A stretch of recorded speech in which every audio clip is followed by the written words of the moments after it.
مستحيل اشتريه ليه لما انا بعمله احلى من الجاهز. المنين بالعجوة او كعب الغزال. كعب الغزال يا متحني. يلا نشوف هنعمله ازاي مع بعض. جهزت ربع كوباية مية دافية، حطيت فيها معلقة صغيرة خميرة ومعلقة ونص صغيرين من السكر. هدوبهم كده مع بعض، واختبار الخميرة لازم اعمله.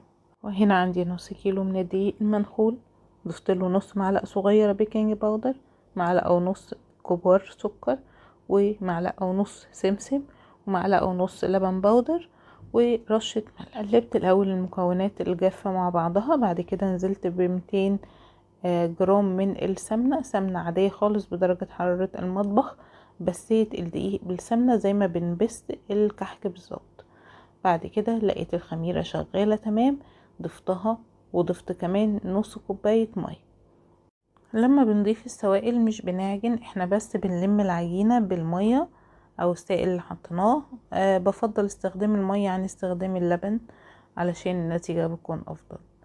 مهم ما نعجنش العجينة، ونعمل الاختبار ده عشان نتأكد اذا كانت محتاجة مية تاني ولا لا. العجينة ما شققتش ما بين ايديا يبقى هي كده تمام. شققت بدلها معلقة او 2 مية وبجمعها تاني.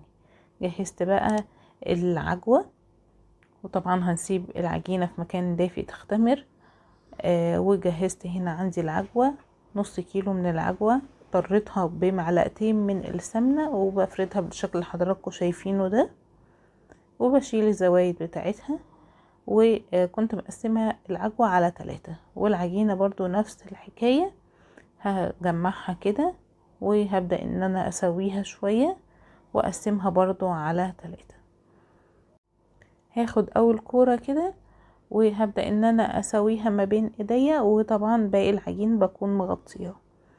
هفردها على شكل مستطيل زي ما فردنا العجوة. والافضل ان احنا نفردها ما بين كيسين علشان خاطر السطح بتاعها يكون متساوي. والعجوة برضو الافضل نفردها ما بين كيسين، وبلاش نستخدم ورق الزبدة عشان ممكن العجوة تلزق في ورق الزبدة وما يكونش سهل علينا ان احنا نطلع العجوة من الورق. ظبطت كده العجينة، حطيت عليها العجوة.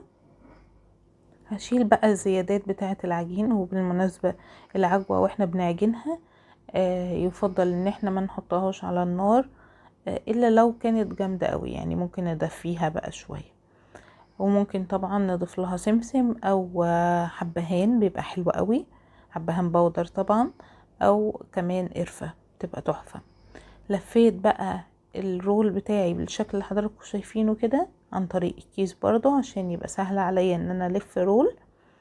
وهقفل العجينة كويس بالشكل ده كده، وببدأ ان انا اسويها واظبطها. هجيب حاجة كده زي سكينة او سباتيولا او اي حاجة، وابدأ ان انا اظبط الرول بتاعي تمام جدا كده. اسوي الجوانب بتاعته، وهجيب سكينة مشرشرة وبالشكل ده كده، مش بنزل مرة واحدة، لا رايح راجع كده عشان يطلع القطعة شكلها مظبوط.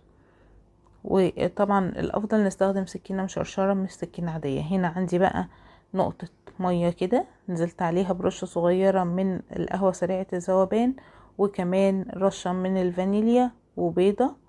هقلبهم مع بعض كويس، وهبدأ ان انا اخد المنين كده انزل بيه في خليط التلميع او سائل التلميع، وبعد كده في السمسم المتحمص.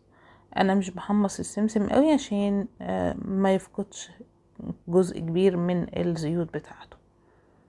خلصت الكمية كده، هسيبها بقى نص ساعة تقريبا، بس مهم ان انا اغطيها واسيبها في مكان دافي.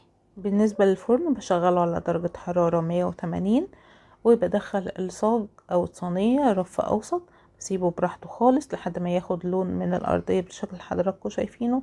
بعد كده بشغل الشواية على هادي علشان ياخد لون كويس من فوق. ما تستعجلوش عليه، خلوه ياخد وقته علشان ما يطلعش ني من جوه. وكمان اول ما بيطلع ما بحركوش خالص، بسيبه في الصاج زي ما هو لحد ما يبرد تماما. المنين لما بيطلع من الفرن بيكون طري شوية، مجرد ما بنسيبه في الهواء كده ويبرد بيبقى كريسبي ودايب معانا. بتمنى ان انا اكون قدرت افيدكم، وكالعادة لو وصلتوا معايا لحد هنا بشكركم جدا، وافكركم لو بتشوفوني لاول مرة ما تنسوش تعملوا متابعة ولايك وشير عشان الفيديو يوصل لاكبر عدد، وكمان تسيبوا لي كومنت تقولوا لي رايكم في فيديو النهارده. اشوفكم الفيديو الجاي على خير.